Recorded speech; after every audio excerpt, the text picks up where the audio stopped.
From casting Ana de Armas in the lead role to the painful experience of shooting a John Wick movie. Here's everything we know about John Wick's spin-off Ballerina. Let's start with Rooney, who's a new character played by Ana de Armas. While the movie is part of the John Wick universe, it's not exactly a John Wick film. In fact, it's anything but that, though Rooney will have some similarities to Wick. For example, a completely different but very legitimate thirst for revenge, and then an assassin, much like Wick himself. For now, all we know is that Rooney is part of a ballet academy and is most likely getting her training as an assassin on the sidelines.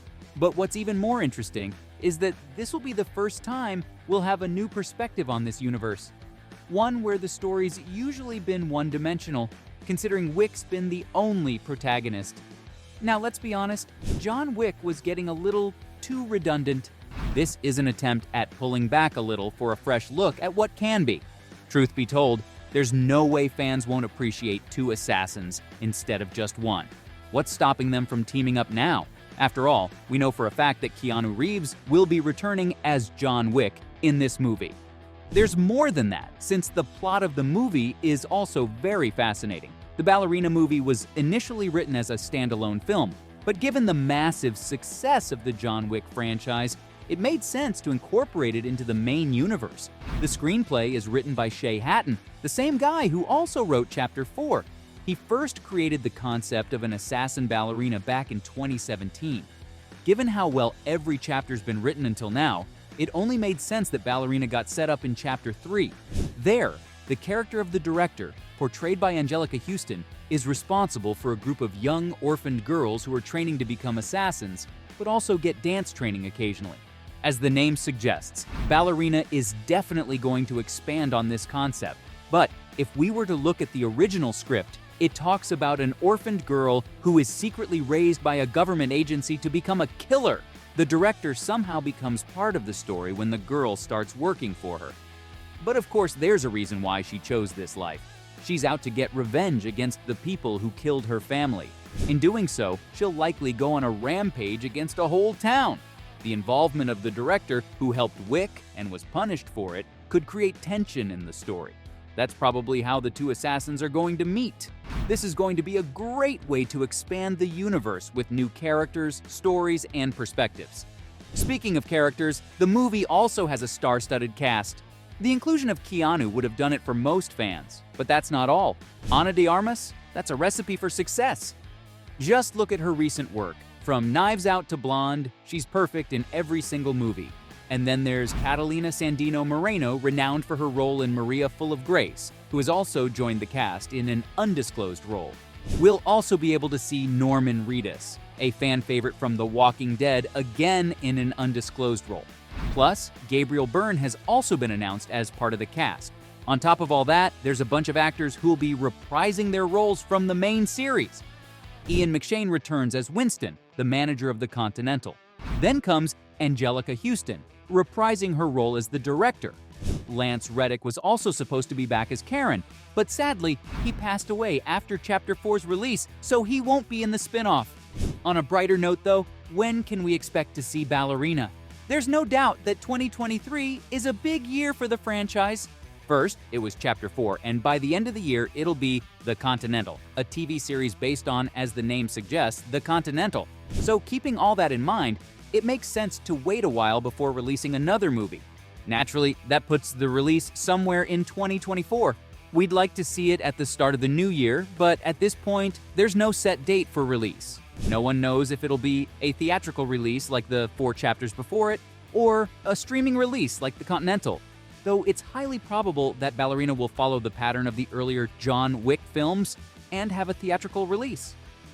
Even if we were to see it as a release on a streaming platform, no one can say who'll get the rights to it.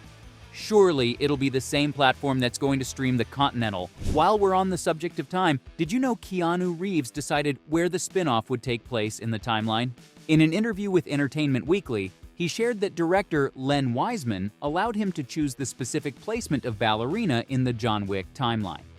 Apparently, he was very happy with the script and had no issues putting on the suit once again for the film, though he did point out that this time around, his role in the movie is a rather small one. What's interesting is, while he was the authority in deciding when the events of the film took place, it also meant that indirectly, he was also controlling the story. How cool is that? That said, Reeves's decision to place Ballerina before Chapter 4 suggests that John's time in hiding won't be completely peaceful. The fact that there's only a 6-month gap between Chapters 3 and 4 means that John won't be fully recovered or at his peak strength during the events of Ballerina.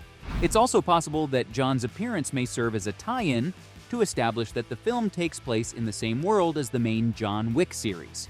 That's particularly important, as Ballerina is set to be released after John Wick, Chapter 4, so John's cameo in the spin-off film shouldn't impact his own film. Since Reeves had a hand in placing Ballerina in the timeline, there may be hints or connections between the two films that provide insights into what audiences can expect from Ana de Armas's movie. There's also a possibility that John may teach Rooney a few things. After all, we know that Rooney's fighting style is going to be different from that of John. At least that's what stunt coordinator Stephen Dunleavy says. He believes the action sequences of Ballerina will differ from the John Wick films. In an exclusive interview with Screen Rant, Dunleavy discussed the distinct fighting styles and character dynamics in Ballerina compared to John Wick. He described John Wick as a grizzled, seasoned combat veteran with a refined style because of his vast experience and survival instincts. On the other hand, de Armas's character in Ballerina is portrayed as a younger rookie assassin who's still learning and is prone to making mistakes. Though what makes both characters so special is their ability to adapt to their surroundings and utilize everyday objects as weapons. Should we be looking forward to another deadly pencil?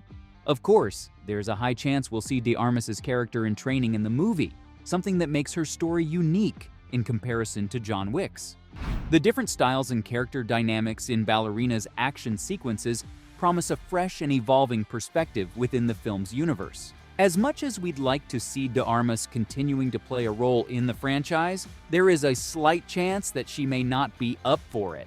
It's understandable, given how many action movies she's done recently.